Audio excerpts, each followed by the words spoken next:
दूसरा है कि औरत को भगवान सब कुछ दे, रूप ना दे, नहीं तो काबू में नहीं रहती।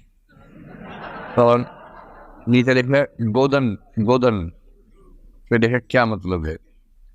पहली बात तो गोदन नहीं है, गोदान है, गोदान से लिया गया है। दूसरी बात, इसका मतलब जैसे समझ में नहीं आ रहा उसका यूपीएससी की तैयारी करना बड़ा मुश्किल काम है। अगर इसका मतलब सच में समझ में नहीं आ रहा, इसमें दो प्रयोजन हो सकते हैं। एक तो ये कि क्लास में थोड़ा सा मजा आए तो ऐसा सवाल पूछ ले।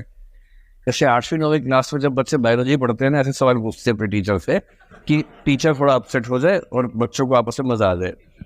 तो वो टेंडेंसी कई बार बड़ी उम्र में भी खत्म नहीं होती है, तो वो टेंडेंसी आपके अंदर रह के जोर मार रही है और कोई खास बात नहीं है। अगर ये वाक्य सच में समझ में नहीं है तो आपको जरूरत है कि क्लास छोड़ के कुछ दिन बाजारों में घूमे, गलियों में घूमे, उसके बाद जो ज्ञान प्राप्त होगा फिर जो लौट के आएंगे तब आप साहित्य पढ़ पाएंगे। देखिए, मतलब औरत को भगवान सब कुछ दे, रूप ना दे, नहीं काबू में नहीं रहती, इसमें क्या समझ में नहीं आ रहा भाई कि एक मूर्ख आदमी एक दूसरे मूर्ख आदमी से कह रहा है कि अगर औरत सुंदर हो तो किसी की कंट्रोल में नहीं रहती है। इसमें ऐसी कौन सी बात समझ में नहीं आ रही है? कहावत है, गांव की कहावत है। अब ये सही है कि गलत है ये कहना बड़ा मुश्किल है। ये तो लोग के अनुभवों में से कुछ अनुभवों के बेस पर कहावतें बनती हैं।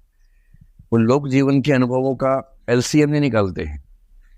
कुछ खास लोग उनके कुछ अनुभवों को बेस बना के कहावतें बनाते हैं और फिर वो कहावतें कुछ अनुभवों को सही साबित करती हैं, बहुत अनुभवों को गलत भी साबित करती हैं, लेकिन जहां सही साबित करती है वहां उसको रिपीट करते हैं बार बार।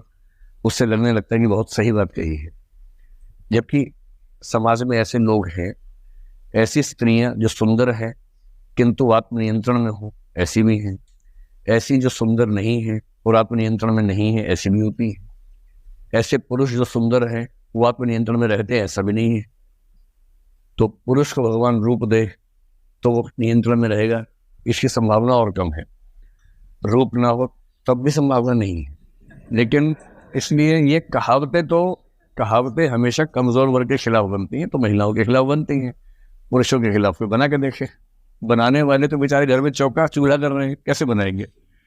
और जो घर के बाहर बैठे हैं, कोई घर में कोई कुछ बना रहा है, वो बाहर बैठे गप मार रहे हैं, महफिल सजा रहे हैं, वहाँ कहावतें बना रहे हैं। तो कहावतें इस तरह से बनती हैं। और जिस लाट साहब ने भेजा है उसको सचमुच व्यावहारिक ज्ञान की जरूरत है। थोड़ा बाजार में घूमिए, नेहरू विहार में घूमने से शायद ज्ञान प्राप्त ना हो, कमला नगर जाइए, पड़ोस में है, वहां जाके ज्ञान प्राप्त होगा और इल्हाम होगा। इल्हाम, इल्हाम का मतलब होता है रिवेलेशन, अचानक ज्ञान ऊपर से जब प्राप्त होता है ना।